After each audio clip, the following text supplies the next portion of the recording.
Sergey, it seems that today there's a lot of fear inside the Kremlin of what's happening next. There's been recent drone attacks by Ukraine, and not just across Russia, but even near the Kremlin.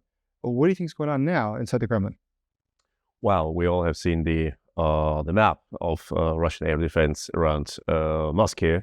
It looks like they have put like all air defense they had of all kinds, like Panzer, Buk, S-300, everything to make it like oversaturated with air defense. That shows the limit of fear. I would say it wouldn't be an exaggeration if you would say that Kremlin is panicking about Ukrainian drones, because even the relative small amount of Ukrainian drones and missiles being shot towards Russia, compared to what Russia sends in their waves of attacks on Ukrainian civilians, even this relatively small amount of missiles and drones causes a lot of harm.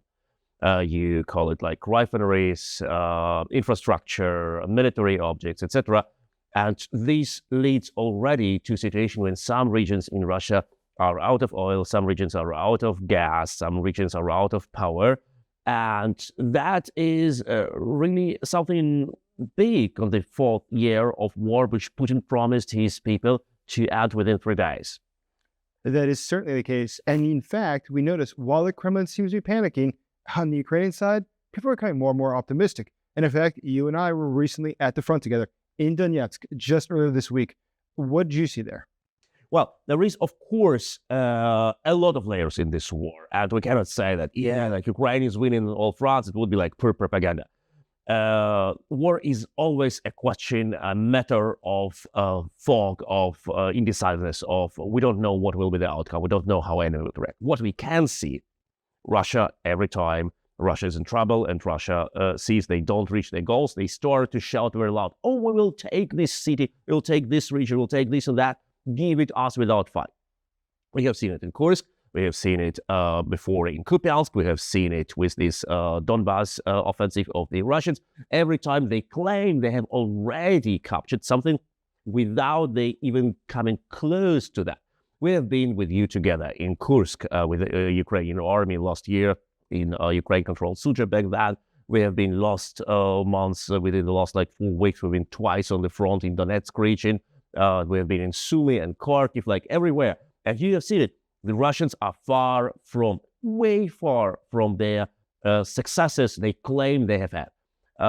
That's typical Russian, to cry loud about their success, to scare the enemy, and to get maybe something on international diplomatic level what is not available to be reached by military goals. What we see on the front now, Ukraine holds a Russian offensive pretty successfully.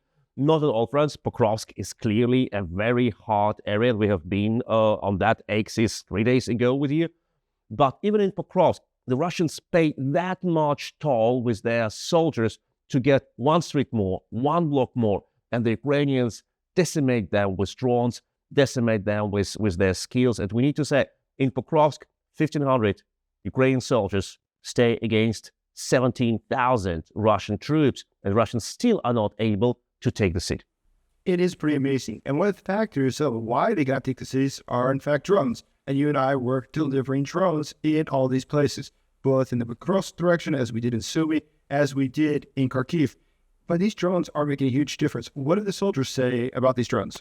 Well, drones are indeed the most useful weapon of this war. And it's a weapon which has been developed within the last 3 years. Like 3 years ago, it was like Mavic, Otel, and others off-the-shelf drones, which were practically made for hobby photographs, for shooting of videos of wild nature, or for observing fires in the wild. And now Ukrainians produce their drones very specifically designed for each mission: kamikaze, bomber, transport, surveillance, repeater, and. And we at the United Man Systems, we are in this business since 2 years, and we supply almost every Ukrainian unit which is successful in drones. Together with you, we have been 3 days ago on Pokrovsk, Dobropillia for the Marines, a month ago, 3 weeks ago, at Sumy, Kharkiv, before in Suja, and so on. We know that drones have been developed as a substitutional weapon. as the supply of 155 millimeter shells have been stopped to Ukraine. So the Ukrainians started to think, okay, what should we do? How we fill this gap? It's drones. And then they found out drones are cheaper, drones are way more precise, drones do not need for their usage a permission of a high-rank commanding officer, because 155 artillery battery is under command of the division or brigade commander, and drones are in the command of a squad leader or platoon leader or a company leader, and you can see the enemy, you can hit very precisely, you spend way less time, way less ammunition, and you can practically saturate the area with your fire. You can reach fire control, which is impossible if every time a Ukrainian soldier would have called the brigade commander and asked, yeah, sir, we need fire support here. It's impossible. So now 70% of kills on the front, tanks, IFVs, trucks, motorcycles, also manpower, equipment, everything is reached by drones. Of course, there is on another side electronic warfare. Of course, on another side, there are drones as well, but we can talk about it later. It certainly does seem that drones are the definitive game-changing weapon of this war. But do you think that the NATO countries appreciate this? You yourself are a German citizen, so you talk with a lot of people in Europe. What's the sense there? Well, there is like a lot of layers of this area. The military people which I talk to, they are all well aware that they need drones and that we need totally revise and reform our military concept.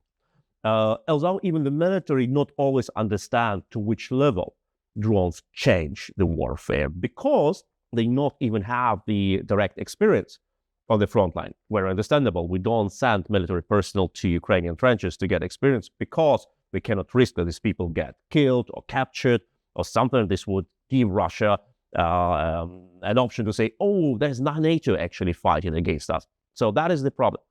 But where is a real problem is that at the level of political decision takers, there is no understanding that drones are not a weapon of the poors. Because for a long time, many people in the West kept saying, okay, Ukraine doesn't have missiles, aviation, artillery, and other things in the number they need as we have. They ask for tanks, they ask for that and that. That's why they use drones. Indeed, development was caused by this lack of the equipment, but now we see that drones provide quite different firepower. I tell you, any NATO battalion which has no experience with drone warfare and anti-drone warfare, which uses standard manuals, will suffer significant losses if not being wiped out, facing any battalion, Russian, Ukrainian, or North Korean, equipped with drones. And many people say, oh no, it will not be the case because we are so strong in the air, we are so strong, like we will bomb them out. Do you really think that on the front line of 2,000 or 3,000 miles, which we have now in Ukraine, you have enough airplanes and enough bombs to bomb things out? No. Russia has degraded its army to the very low level. And we say, oh, they're so stupid. They ride donkeys. They do that and that. Yes, they do. But at the same time, they have enough firepower to create a kill zone. And they don't care about their soldiers. And you cannot bomb out the whole army riding on donkeys like we could not bomb out Taliban, unfortunately.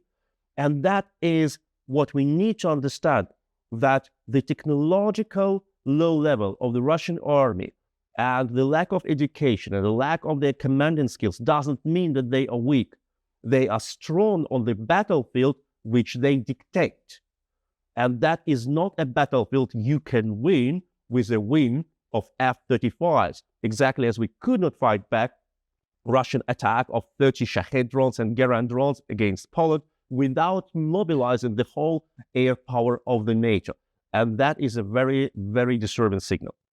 So looking at this and look at the problems associated with drones, what is the next step? What is the future of that? And how do we protect ourselves against drones from other countries? We know that China and Russia are investing a lot of money in developing new types of drones. What happens?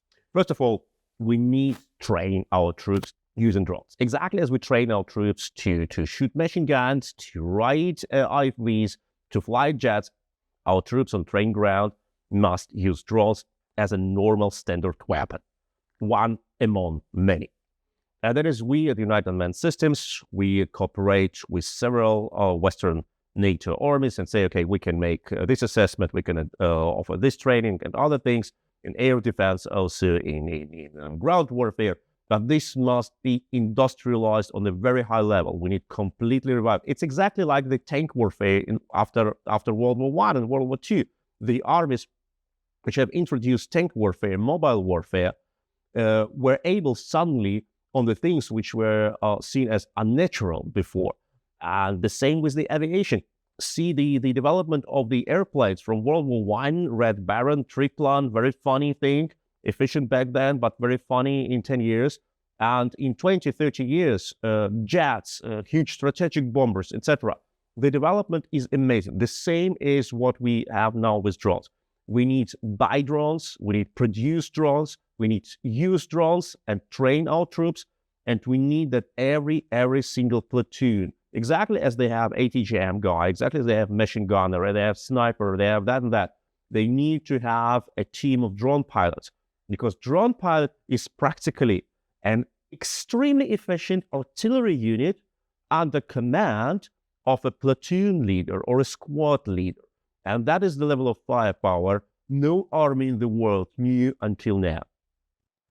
So considering this brave new world, it's very interesting to see how we'll be able to defend from drones. And that's another thing. It doesn't seem that we're very well prepared, given the fact that this new technology is evolving so quickly.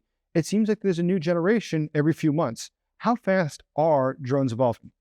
The drones are evolving practically each 3 to 6 months, depending on the type of the drone. You don't completely, this development doesn't make them completely obsolete, but it reduces their capacities. That's why we, for example, when we have a contract with a unit that we supply a unit like for a year, we don't clearly define the technical characteristics of the drone. We have a clause that units may and should review the technical composition of the drone each, let me say, 2 months, which is very logical. But what is important, there is no single solution for drones being efficient against EW electronic warfare, and there is no single electronic warfare or anti-drone concept which is efficient against all drones. Like fiber optic, people say, okay, that is a wonder weapon for the drones. No, it is not. Fiber optic makes drones more heavy, less maneuverable. They carry less payload. They cannot fly high. They are limited by the skills the pilot team requires, etc., etc. Radio drones have their problems. You can add like swapping of frequencies and other things. I don't want to go into technical details. But important is that we experience now a very strong specialization process of drones. Each type of drones has subtypes and subtypes. It is exactly like you don't have like one single standard munition for your rifle. You have like different types of munition. Don't have like one standard type of other weapons. You have like different types. Even if you have like a tank, which is okay, we have a standard battle tank for practically each army has. Like we have Leopard 2 in Germany, you Americans have like Abrams, but even within this type, you have like a different ways to use them and to equip them. So what we have now, we need to understand that it is a very volatile and vivid process, and we need to combine anti-drones teams, EW, also active air defense, and train our drone pilots to hunt their drone pilots. We cannot say, the Germans love to say, okay, we have invented one thing and we'll do everything. It doesn't work that way. When I listen, okay, a laser gun will keep the drones out of it, so this will do the job. No, it can do a part of the job under very specific conditions, but it will not be a standard solution for everyone. Absolutely the case. But in the case of Ukraine, a lot of people today say that they don't want to help contribute for drones because the fact is we've already spent so much money on them. So many tax dollars have gone to support Ukraine from the West. Yet there are others who are fundraising for Ukraine, ourselves included in that. Now, what would you say to those people that don't support giving more drones to Ukraine from donations? Well, it is a very good question. And indeed, we hear that our government supplies Ukraine with weapons, and why should I donate? Okay, first, you don't need to donate, but you can, and your donation is welcome. Second, we donate for a lot of things. We donate for church, we donate for universities, we donate for other charities, we donate for dog shelters for children in need. We donate for every single thing. And you don't say, I don't donate for church, or I don't donate for Red Cross because I pay taxes, correct? Mm-hmm. And now we go to very standard thing, very concrete thing. The governments are way more slow than people in the decisions. If we would have concentrated only in what the governments donate or donate spend, like tanks, IFVs. Germany has donated 20 or how many Leopard 2 tanks. Ukraine couldn't use them on the right way because there were minefields and artillery, etc. Each Leopard 2 tank cost 5 million euro. And this money was spent not without a result at all, but a very limited result. For the same money, we could have produced thousands and thousands and thousands of drones, which would have wiped Russians out. But these drones were not sexy enough, if you'd like to say, for many government spenders. So the private donors have filled this gap. And believe me, Avdiivka in January, February 24 was protected for several months only because a lot of private donors have supplied the units of 47th Brigade, among others, which I stay in constant contact and which we have visited in Sumy 3 weeks ago. 47th Brigade used drones which have been donated by private persons to hold Avdiivka. Without these drones, the 47th could have never kept for so long. This is exactly the support which concrete units, particular units need in particular time, and which cannot be filled by these strategic, long time, not flexible, and sometimes outdated, unfortunately, supplies of conventional weapons. Absolutely the case, Sergej. And I really appreciate your time today. In fact, for those who would like to learn more about your organization or about how they too can contribute to life-saving drones for the Ukrainian soldiers, I will put a link in the first comment below this video. Thanks for your time today. Thank you so much, Jason, and thank you, Kyiv Post. You're a very important voice of truth in this world. Thank you for what you do for the world and for Ukraine. Thank you.